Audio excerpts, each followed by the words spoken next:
Hello there, fellow dog lovers. Today we are going to talk about tails because that is what you guys wanted me to talk about. What your dog's tail is really telling you. So let's get into it. And if this is your first time here, hi, I am a certified professional dog trainer. And on this channel, we talk about all things dog training and behavior. So make sure to hit that subscribe button so you can be notified every time I post new videos. Okay, so before we get started, I just want to say that this video is not intended to confuse you even more about what your dog is trying to tell you with their wagging or lack of wagging their tail. Because we all know that when our dog wags their tail, we think they're happy, and when they tuck it between their legs, we think they're scared or worried or stressed. But there's so much more to it than that. So I just want you to leave any preconceived notions at the door,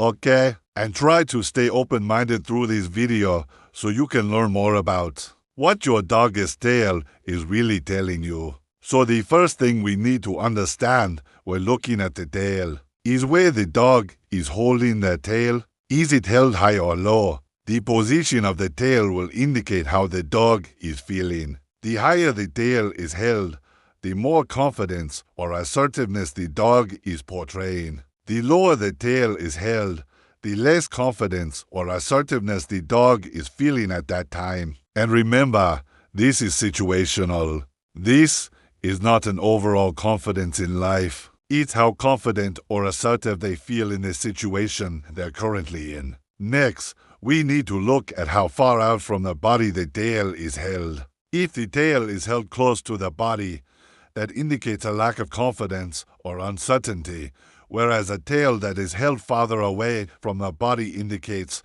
more confidence or certainty. Then we have to look at how fast the tail is moving. A slow wag or a tail that moves back and forth slowly indicates a lack of energy or a lack of excitement about what is going on around them. Whereas a tail that is moving very fast usually indicates the dog is pretty excited about something. Last thing we need to consider when observing the tail is the type of movement. Is it a side-to-side motion or a circular motion? The side-to-side motion indicates uncertainty or a lack of confidence, whereas the circular motion indicates confidence and certainty. So now that we know all the factors that go into reading the tail, let's talk about what those factors mean in different situations. So let's start with a dog that has its tail tucked between its legs. Now, if you've ever had a dog that's been in this position, you probably know exactly how they feel. They're not very confident. They're not very happy. They're fearful. They're anxious. They're worried. Maybe you can relate to that sometimes as a human. But sometimes we might see a dog with its tail tucked that is actually quite happy. How do we know the difference? Well, we have to look at the other factors. Is their head held high or low? Are they making eye contact with us or avoiding our gaze? Are they trembling or shaking? All of these factors will help us determine whether the dog is feeling fearful or if they're feeling confident. Because just like humans, we can choose to be confident in a situation or we can choose to be fearful. And it doesn't have anything to do with our environment. It's all in how we choose to respond to our environment. So you could have a dog that is in a fearful state, but they're choosing to be confident. So always read your dog's entire body before making assumptions about how they're feeling.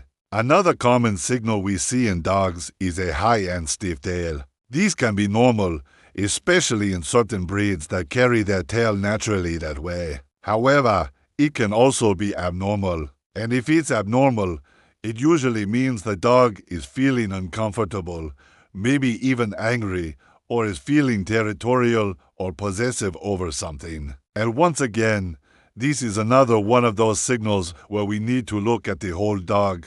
Read the entire body and make sure that nothing else could be causing that signal. For example, a dog may be feeling uncomfortable because it has a skin irritation, or maybe it has a pinicone stuck to its fur, or maybe it has just gotten out of the bathtub and its fur is all fluffed up because it is wet. I had a client call me once because her dog was laying down and his tail was up in the air. And he was making this weird noise and she thought he might be having a seizure. So I asked her, I said, "Can you take a look outside right now and tell me what's going on?" And she goes, "Oh, my gosh, he's just staring at a squirrel." And of course, the squirrel had climbed up the tree and was sitting right above where the dog was laying. So needless to say, the dog was not having a seizure. He was just frustrated because he couldn't get to the squirrel.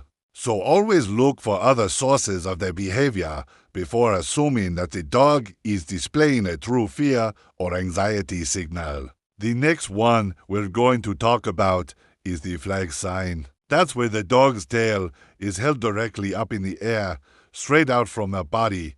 Kind of looks like a flag waving in the wind. This is a submissive signal, and the dog is usually displaying this while they're approaching another dog or a person. And they're doing this to show the other animal that they're not a threat. They're submitting themselves to that other individual. This is a normal behavior, and it's a very common behavior, especially in shelter dogs. And many times trainers will teach people that if they see a dog displaying the flag sign, to not approach the dog because they're feeling fearful or anxious. But that's not necessarily true. The dog may be displaying this behavior because they are feeling that way. But they could also be feeling confident and be displaying this behavior for appeasement. The last signal we're going to talk about is what I call the metronome wag. This is a classic back and forth wag that we typically see in dogs that are either greeting someone they know or they're greeting a new person. And they're just wiggling their whole butt back and forth. And this is usually a fast wag. So when you see this, the dog is most likely just being friendly. But keep in mind, some dogs just don't wag their tails very much at all. So if you have a dog that's not a big tail wagger, then this will probably not be a behavior that you see very often. So now that we've gone through all these different behaviors, I hope that you'll agree that there is so much more to a dog's tail wag than just being happy or sad. Each movement has a different meaning, and each movement tells us something about the dog's emotional state and how they're feeling in the moment. So the next time you see your dog wag their tail, take a moment to observe the movement and see if you can figure out what they're trying to tell you. And if you would like to learn more about canine behavior and become a certified professional dog trainer, check out the link below. We have self-paced online courses where you can learn about dog training and behavior from the comfort of your own home. And finally, if you haven't already done so, go ahead and hit that subscribe button. As I mentioned earlier, every time we post a new video, you'll be notified so you won't miss out on any of our helpful dog training tips. Thanks for watching. Have a great day. And always remember, keep calm and carry a treat.